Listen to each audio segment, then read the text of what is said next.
Hello అండి, అందరికీ good morning. మీరు చూస్తున్నారు జీకే లుక్స్ 2.0 ఛానల్.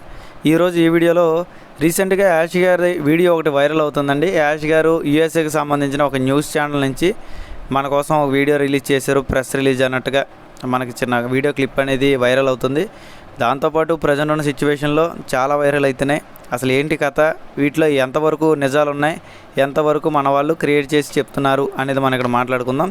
వీడియో అనేది మీకు సబ్జెక్ట్ అనేది ఎంతో కొంత నేర్చుకుంటున్నారని నేనైతే అనుకుంటున్నాను. ఒకవేళ నా ద్వారా ఎవరైతే సబ్జెక్ట్ నేర్చుకుంటున్నారని ఫీల్ అవుతున్నారో ఖచ్చితంగా వీడియోకి లైక్ చేయండి, నాకు కూడా మోటివేషన్ ఉంటుంది.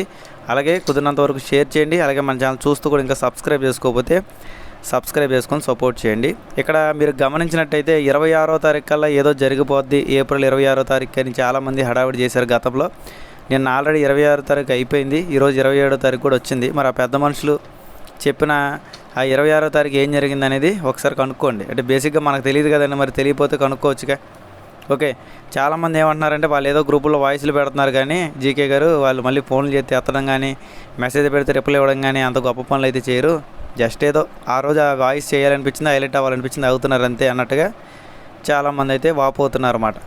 ఓకే, ఇవన్నీ కాదు, ప్రజెంట్ ఏం జరుగుతుందంటే యాష్ గారి వీడియో అనేది వైరల్ అవుతుంది కదా. ఈ వీడియో ఏదైతే ఉందో ఈ వీడియో చూసిన చిన్నపిల్లడు కూడా, అంటే ఎవరైతే మినిమం నాలెడ్జ్ ఉంటుందో వాళ్ళందరికీ కూడా తెలిసిపోద్ది పక్క ఏ వీడియో అని.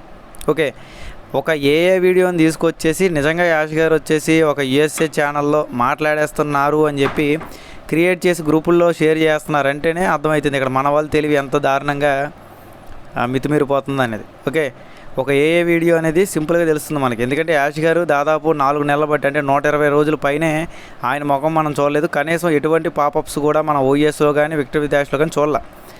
కొన్ని అప్డేట్స్ వస్తున్నాయి, బట్ ఆ అప్డేట్స్ అనేవి ఓన్లీ ఎల్సీ మెంబర్స్కి మాత్రమే పర్టికులర్గా మెసేజ్లు పెట్టి, ఎవరైతే ప్రయారిటీ ప్లేస్మెంట్ అంటే ఎవరికైతే స్టార్టింగ్లో 60 లింకులు ఇచ్చారో, అర్థమైంది కదండి మీకు. విక్టర్ విద్యాష్లో ఎవరికైతే ముందుగా 60 లింకులు ఇచ్చారో 60 లింకులకి ఇచ్చిన వాళ్ళందరికీ ఒక గ్రూప్ ఉంటుంది అన్నమాట. దాన్నే ప్రయారిటీ ప్లేస్మెంట్ అంటారు. అంటే అవసరమైన వ్యక్తులు అని అనుకోవచ్చు మన ఎగ్జాంపుల్కి. ఆ గ్రూప్లో మాత్రమే యాష్ గారు మొన్న ఏదైతే ఆయన టైపింగ్ చాటో ఏదో పెట్టారు మెసేజ్, దాన్ని తీసుకొచ్చి మన వాళ్ళు వస్తే మనకు చెప్పారు. కానీ పర్టికులర్గా అదేదో మనకి ఓఎస్లో కానీ విక్టర్ ద్వేష్లో కానీ పాపప్ అనేది పెడితే హ్యాపీగా మనం కూడా ఫీల్ అయ్యేవాళ్ళం. ఎందుకంటే యాష్ గారి నుంచి పాపప్ వచ్చింది ఇన్ని నెలల తర్వాత అన్నట్టు. కానీ బేసిక్గా ఈ సిచ్యువేషన్ అంతా కూడా మనకి ఏమీ తెలియట్లేమాట. ఆల్రెడీ రీసెంట్గా 23వ తారీఖు ఎప్పుడో మనకి అప్డేట్ అనేది వచ్చింది. ఇప్పుడు దాకా మళ్ళీ దానికి సంబంధించిన ఎటువంటి ఇన్ఫర్మేషన్ కానీ పాపప్స్ కానీ లేవు. ఈరోజు డేట్ వచ్చేసి అప్పుడే మనకి 27వ తారీఖు కూడా అయిపోయింది. Very soon, very close, couple of days ఇవన్నీ మనం వింటూనే ఉన్నాం. కానీ ప్రాక్టికల్గా వచ్చినప్పటికీ మనం అనుకున్న టైంకి అనుకున్నట్టు ఏమీ జరగట్లేదు. అదే కొద్దిగా ఇబ్బంది పెడుతుంది మన. ఈ టైంలో రోజుకు ఒక వాయిస్, రోజుకు 2-3 వాయిస్లు, వారంగా 4-5 వీడియోలు పెడుతున్నా కొంతమంది పెద్ద మనుషులు అయితే ఉన్నారన్నమాట. మళ్ళీ అప్డేట్స్ అని చెప్తారు. నాకు మామూలుగా వాళ్ళు పెట్టుకోవచ్చు, ఎవరు యూట్యూబ్ ఛానల్ వాళ్ళది, ఎవరు వాట్సాప్ గ్రూప్ వాళ్ళది, పెట్టుకోవడంలో తప్పే లేదు. కానీ అప్డేట్స్ అనే పదం ఎందుకు వాడుతున్నారు, ఎవడిస్తున్నాడు వీళ్ళకి అప్డేట్స్ అనేది నాకు తెలియట్లే. ఎవడో పలానా గొట్టంగాడి పేరు చెప్తారు, ప్రాక్టికల్గా ఆ గొట్టంగాడికే ఏం తెలియదు. ఆ గొట్టంగాడి పేరు చెప్పుకొని వీళ్ళు వచ్చి అప్డేట్స్ అని చెప్తారు.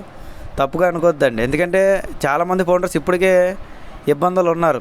కొంతమంది నేను రీసెంట్గా ఇంటర్లింక్ సంబంధించిన ఈవెంట్కి వెళ్ళినప్పుడు ఒక 50 నుంచి 100 మంది ఫౌండర్స్ లోపేకి నేను కలిశాను.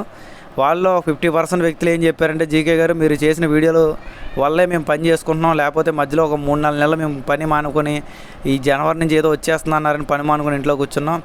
దాదాపు 1,00,000-1,50,000 దాకా కూడా అప్ అయ్యే స్టేజ్కి వచ్చేసాం. మీరు ఉన్నట్టు చెప్పడం వల్లే మేము మళ్ళీ పని చేస్తున్నాం చెప్పినప్పుడు నాకు చాలా హ్యాపీగా ఫీల్ అయ్యా. అంటే నా వీడియో కొన్ని వేల మంది చూడొచ్చండి, కానీ దాంట్లో ఎంతమంది మార్పు చెంది వాళ్ళు పని చేసుకుంటున్నారో దాన్ని చూసినప్పుడు, నన్ను విన్నప్పుడు నేను చాలా హ్యాపీగా ఫీల్ అవుతాను. ఎందుకంటే మనకి డబ్బుల కన్నా ముఖ్యమైనది పక్కనోడు బాగుపడాలి. ఓకే, ఎందుకంటే మన హ్యూమానిటీ అనే పేరుతోనే కదా ఆన్ పేస్ అనేది వచ్చింది. హ్యూమానిటీ అనేది మనం పక్కనోడికి డబ్బులే సాయం చేయాల్సిన అవసరం లేదండి. జస్ట్ ఏంటంటే అతనికి మనం సాయం చేయకపోయినా పర్లేదు, కానీ అతన్ని సోమరపోతులాగా మార్చుకుని ఉంటే చాలా మంచిదన్నమాట.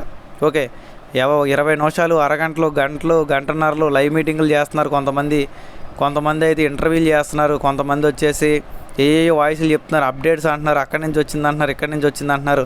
ప్రాక్టికల్గా ఎవరు చెప్పారయ్యా యాష్ గారి నుంచి వచ్చిందంటే కాదు, అన్నీ తిరిగి మళ్ళీ ఫస్ట్ ఇచ్చిన పాయింట్గా వస్తాయన్నమాట. యాష్ గారి నుంచి వచ్చిన అఫీషియల్ అప్డేట్స్ అయితే కావు. జస్ట్ వాళ్ళ యొక్క ఒపీనియన్ వాళ్ళు ఏదో చెప్తున్నారు. వాళ్ళు చెప్పిన ఒపీనియన్ తీసుకొచ్చి వీళ్ళు అదే అప్డేట్ అని చెప్పి మనకు చెప్తున్నారు. మనలో చాలామంది అయితే వాళ్ళు నమ్ముతున్నారు. ఇప్పుడు పాజిటివ్గానే చెప్పాలంటే నేను వాళ్ళకన్నా గొప్పగా చెప్పగలను. ఇక్కడ నేను పాజిటివ్గా అని చెప్పట్లే, నెగిటివ్గా చెప్పట్లేదు, కానీ కేవలం ఏది ఉందో అది మాత్రం మనం చెప్పాలి. ఇప్పుడు యాష్ గారి వీడియో ఉంది, ఏ వీడియో అని ఈజీగా తెలుస్తుంది, కానీ దీన్ని కూడా గ్రూపుల్లో క్రియేట్ చేసి పెట్టేసి యాష్ గారి నుంచి ఒక వీడియో వచ్చింది, అది కూడా యూఎస్ న్యూస్ ఛానల్లో చెప్పేశాడంటే ప్రజెంట్ ఉన్న సిచ్యువేషన్లో ఆర్టిఫిషియల్ ఇంటెలిజెన్స్ బీభత్సంగా వాడుతున్నారండి. ఇంకా ఇది జస్ట్ ట్రైలర్ మాత్రమే. మనకి ఫ్యూచర్లో అసలు ఏది నిజం వీడియో ఏది అబద్ధం వీడియో కూడా తెలియని స్టేజ్కి అయితే మనం వెళ్ళిపోతాం అన్నమాట. ఓకే, కాబట్టి ఆ స్టేజ్కి మనం వచ్చిన తర్వాత మన కంపెనీ అనేది ఏదో చిన్న చితక ప్రోడక్ట్స్ తీసుకొస్తే మనం ముందుకు వెళ్ళడం చాలా చాలా కష్టం. ఎందుకంటే ప్రపంచం చాలా ఫాస్ట్గా పరిగెడుతుంది, మనం ఇంకా అడుగులు కూడా వేస్తున్నాం లేదు తెలియట్లే బేసిక్గా మన కంపెనీ. ఓకే, తప్పుగా అంటలేదు, ఇక్కడ అర్థం చేసుకోండి మనసు పెట్టి. ప్రపంచం చాలా ఫాస్ట్గా పరిగెడుతుంది, కానీ ఇక్కడ మనం కనీసం అడుగులు కూడా వేస్తున్నాం లేదు తెలియట్లేదు అన్నమాట. ఓకే, కానీ ఇక్కడ మన వాళ్ళు వచ్చేసి డబ్బులు ఎంత వచ్చేస్తాయి ఇంత వచ్చేస్తాయి, మన జీవితం అలా మారిపోద్ది ఇలా మారిపోద్ది, ఆన్ బేస్లో ఒక ఐడి తీసుకున్నారు కాబట్టి మీ జీవితాలు ఇప్పుడు కూడా అదే చెప్తున్నారు స్టోరీ. గతంలో 2-3 పెద్ద మనుషులు చెప్పేవాళ్ళు ఆన్ బేస్ జీరో ఫౌండర్ కూడా కోటీశ్వరుడు అయిపోతాడని, లక్షాధికారుడు అయిపోతాడని, విల్లాలు తీసుకుంటాడని, 5 స్టార్ హోటల్లోకి వెళ్తామని ఇవన్నీ చెప్పారు. మరి ఆ పెద్ద మనుషులు ఏమైపోయారు ఇప్పుడు? ఓకే, వాళ్ళందరూ సైడ్ అయిపోయినప్పుడు వీళ్ళు వచ్చేసి అడావిడి చేయడం తప్ప ఎటువంటి ప్రాక్టికల్గా జరుగుతుంది లేదు అక్కడ. అందుకే నేను కూడా చాలా తక్కువ వీడియోలు చేస్తాను. ఇప్పుడు గతంలో జీకే లుక్స్ అంటే రోజుకు ఒక వీడియో ఆన్ బేస్ గురించి చేసేవాడు, కానీ మీరు చూసినట్టయితే దాదాపు 3-4 మంత్స్ నుంచి నేను డైలీ ఆన్ బేస్ వీడియోలు చేయట్లే, మధ్య మధ్యలో గ్యాప్ ఇస్తున్నా. మరీ ఎందుకులే టార్చర్ చూపించడం మన వాళ్ళకి, అక్కడ ఏమీ లేని విషయాన్ని ఏదో ఉందని చెప్పి అడావిడి చేయడం అని చెప్పి నేను కంట్రోల్ చేస్తున్నా. బట్ మన వాళ్ళు చేయట్లే. ఇక్కడ నేను పూర్తిగా ఆపేశాను అనుకోండి, ఇంక వాళ్ళు చెప్పింది నిజమవుతుంది. వాళ్ళు అవ్వ అంటే అవ్వ అవుతుంది, బొవ్వ అంటే బొవ్వ అవుతుంది. కానీ నేను అలా చేయనవునుగా. ఎవడు ఏం చేసినా సరే నేను ఎలాగే నిజాలు చెప్తాను. అది మీకు నచ్చినా నచ్చకపోయినా, మీకు ఇబ్బంది అయినా ఆనందపడినా నాకు అనవసరం. బేసిక్గా ఏంటంటే చెప్పాల్సిన బాధ్యత నాకు ఉంది. ఎందుకంటే నేను చాలా సంవత్సరాలు, దాదాపు 4 సంవత్సరాలు బట్టి చెప్తున్న సబ్జెక్టు. మొన్న నేను పెట్టేసి నేనేదో తోపున తురుమునని చెప్పట్లే ఇక్కడ. ఓకే, హిస్టరీ మొత్తం తిరగేసుకుంటే ఆన్ బేస్ తెలుగు యూట్యూబర్లో నేనే మాత్రమే టాప్లో అప్పటి నుంచి ఇప్పుడు దాకా నిలబడ్డాను. అలాగా అంటే టాప్ అనేది సబ్స్క్రైబర్స్ వల్ల కాకపోయినా మనకున్న మంచి పేరు మనకుందండి. ఓకే, కాబట్టి ఫైనల్గా నేను చెప్పేది ఏంటంటే రీసెంట్గా ఏదైతే దిలాన్ గారు చెప్పారో, మిగతా లీడర్స్ చెప్పారో అది మాత్రమే మనకు నిజాలు. అంటే 2026 లోపు మనం కొత్త కంపెనీని ఎక్స్పెక్ట్ చేయొచ్చు, అంటే మనకి ఏదో ఒకటి లాంచ్ అవుతుంది అనేది చెప్పారు. అది కూడా పక్కా అని చెప్పలేదు. 2020 లోపు ఖచ్చితంగా వస్తుందని మనం అనుకోవాలా లేదా అంటే అది మనం చెప్పలేమండి. ఎందుకంటే 2024లో అలాగే అనుకున్నాం, 2025లో కూడా అలాగే చెప్పారు. మనకి ఈ సంవత్సరం మనకి ఖచ్చితంగా జరిగిపోద్ది, ఈ సంవత్సరం ఖచ్చితంగా జరిగిపోద్ది అని. జరగాలని కోరుకోవడం వరకే మనం చేయగలిగేది ఒకటి ప్రాక్టికల్గా. ఓకే, ఇది ఇంకా ఏప్రిల్ అండి, ఇంకా దాదాపు 8 నెలలు ఉంది. ఈ సంవత్సరం అవ్వాలంటే అదేం చిన్న విషయం కాదు. వాళ్ళేమో 1-2 నెలలు ఏం చెప్పాలి, మనకి 8 నెలలు పెట్టారు టైము. ఓకే, మరి 8 నెలలు దీని మీద నమ్మకం ఉండి మేము పని మానుకుంటాం అంటే మానుకోండి, నాకైతే ఎటువంటి ఇబ్బంది లేదు, నేనైతే పని చేసుకుంటా. ఓకే, ఎవరో గ్రూప్లో వాడే పని చేయడు, వాడొచ్చి మనకు చెప్తాడు మాట అప్డేట్స్. వాడు ఏం పని చేస్తాడండి కనుక్కోండి. ఇప్పుడు ఎవరైతే వాయిస్లు చేసే మహానుభావులు ఉన్నారో అసలు ఏం పని చేస్తారు, వాళ్ళ ఫ్యామిలీలు వాళ్ళు ఎలా చూసుకున్నారు, వాళ్ళ ఇంటికి వెళ్ళి వాళ్ళ ఫ్యామిలీ పొజిషన్ చూసుకుంటే తెలుస్తుంది. వాడికి ఒకడు వచ్చి తిండేడితే కానీ వాడు తినలేడు, వాడొచ్చి మనకు చెప్తాడు స్టోరీ. ఓకే, ఇలాంటి వాళ్ళు ఉన్నారు. ఇప్పుడు నేనున్నాను, నేనేమి పెద్ద డబ్బున్నోనో బలిసినోనో కాదు, కానీ నాకున్న స్తోమత ప్రకారం నా ఫ్యామిలీని నేను చూసుకుంటున్నా. అలాగే మీ స్తోమత ప్రకారం మీకు మీరు చూసుకుని మీకు గర్వంగా ఫీల్ అవ్వాలి. అంతేగాని మన ఎవరి దగ్గర 5,000 నేను ఫౌండర్ నాకు ఒక 5,000 ఇవ్వు, నీకు డబ్బులు రాక ఇచ్చేస్తాను, అప్పులు తెచ్చుకొని బతికే నా కొడుకులు వచ్చి మనకు చెప్తున్నారు అన్నమాట బేసిక్గా. ఓకే, ప్రతి ఓడి స్టోరీ తవ్వితే చాలా దారుణంగా ఉన్నాయండి. వాళ్ళతో పోల్చుకుంటే నేను చాలా బెటరు.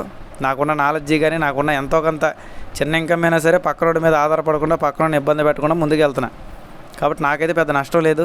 ఈ యూట్యూబ్ వీడియోల వల్ల మనకు వచ్చేది ఏమీ కూడా ఒరిగేది కూడా ఏమీ లేదు. మహా అయితే 2-3 నెలలకు ఒక 10,000 ఎంతో వస్తుంది అంతే. ఓకే, ఈ వచ్చే 2,000కి 3,000 కోసం నేను ఎవరు కొట్టేసుకొని యూట్యూబ్ ఒకటే నేను చేసుకుంటా, నేనేం పని చేయనని చెప్పట్లే. ఇక్కడ నా వర్క్ నాకున్నాయి, చాలామందికి అయితే తెలుసు. ఓకేనండి, చాలా క్లారిటీగా క్లియర్గా మీకు చెప్పాను అనుకుంటున్నాను. గతంలో నేను చెప్పినట్టు ఎవరు కూడా అప్డేట్స్ మీకు చెప్పలేకపోయారు, అది మీ అందరికీ తెలుసు. ఎంత స్పీడ్గా ఉంటే అంత స్పీడ్గా చెప్పేవాడిని. కానీ ఇప్పుడు ఉన్న పొజిషన్లో స్పీడ్గా చెప్పడం స్లోగా చెప్పడం అనేది ముఖ్యం కాదు. ఇప్పుడు టైంకు వీడియో కూడా పెట్టలేకపోతున్నా, ఎందుకంటే గతంలో వేరు. గతంలో అదొక ఇంట్రెస్ట్, అదొక ఇది మన కంపెనీ అది ఇది అని అనుకున్నాం కాబట్టి మనం ముందుకెళ్ళాం. ఇప్పుడు కూడా మన కంపెనీ అని అనుకుంటున్నా, కానీ కంపెనీలో చేసే ఏదైతే ప్రొసీజర్ ఉందో అది మనకు క్లియర్గా చెప్పట్లా. ఒక రోడ్ మ్యాప్ అనేది చెప్పాలి కదా. అంటే పలానా 2 నెలల లోపు ఇది తేవాలనుకుంటున్నాం, పలానా 3 నెలల లోపు ఇది తేవాలనుకుంటున్నాం, పలానా పాపప్ అనేది వారం 10 రోజుల తర్వాత వస్తుంది, దాంట్లో మీకు క్లారిటీ వస్తుంది. ఇలాగా ఒక డేటు పర్టికులర్గా టైం అనేది చెప్పట్లా. ఇక్కడ మన వాళ్ళు వచ్చేసి వాట్సాప్లో వాయిస్ గ్రూపుల్లో ఆడవాళ్ళు కానీ మగవాళ్ళు కానీ పిల్లలు కానీ పెద్దలు కానీ అందరూ పెట్టేస్తున్నారు వాయిస్లు. ఓకే, పెట్టేసి ఆడావిడి చేస్తున్నారు. ఏప్రిల్ 26 కల్లా ఏదో జరిగిపోద్ది అన్నారు. మరి 26 అయిపోయి 27 కూడా వచ్చింది. ఏం జరిగింది? ఏప్రిల్ నెల కల్లా ఏదో జరిగిపోద్ది అనుకుంటున్నారు. ఒకవేళ జరిగితే ఏమైనా పాపప్ లాంటిది ఏమైనా ఎక్స్పెక్ట్ చేయొచ్చేమో తప్ప అంతకుమించి గొప్ప విషయాలు అయితే ఈ నెలలో కూడా జరగకపోవచ్చండి. ఓకే, ఏదో మిమ్మల్ని ఇబ్బంది పెట్టాలని చెప్పట్లా, ఇదే జరుగుద్ది, గుర్తుపెట్టుకోండి. ఓకే, కాబట్టి ఖచ్చితంగా మీ పనులు మీరు చేసుకొని ప్రశాంతంగా ముందుకెళ్ళండి. ఇంతకుమించి నేను చెప్పగలిగేది ఏమీ లేదు. ఒకవేళ ఎవరైనా పనులు లేకుండా ఖాళీగా ఉన్నా, లేదంటే పార్ట్ టైం జాబ్ చేయాలనుకున్నా సరే, నిన్న వీడియో పెట్టాను నేను. ఇండియన్ కోఆపరేటివ్ క్రెడిట్ సొసైటీకి సంబంధించి 28 సంవత్సరాలు బట్టి ఉన్న సంస్థ, నేనే జాయిన్ అయ్యా. దాంట్లో దాదాపు 14 నెలలు అయిందన్నమాట. ఇంట్రెస్ట్ ఉన్నవాళ్ళు ఆల్రెడీ నిన్న వీడియోలో నా నెంబర్ అనేది స్టార్టింగ్లో తమిళలో పెట్టాను. దానికి కోఆపరేటివ్ బ్యాంక్ అని మెసేజ్ పెట్టండి, నేను రిప్లై ఇస్తాను. దాన్ని బట్టి ఎవరైతే జాయిన్ అవ్వాలనుకుంటున్నారో వాళ్ళు. ఓకే, థ్యాంక్ యూ అండి. వీడియోలు ఎంత ఉంది, వీడియో నచ్చినట్టయితే లైక్ చేయండి, షేర్ చేయండి, సబ్స్క్రైబ్ చేసుకోండి. Thank you all. Me GK looks.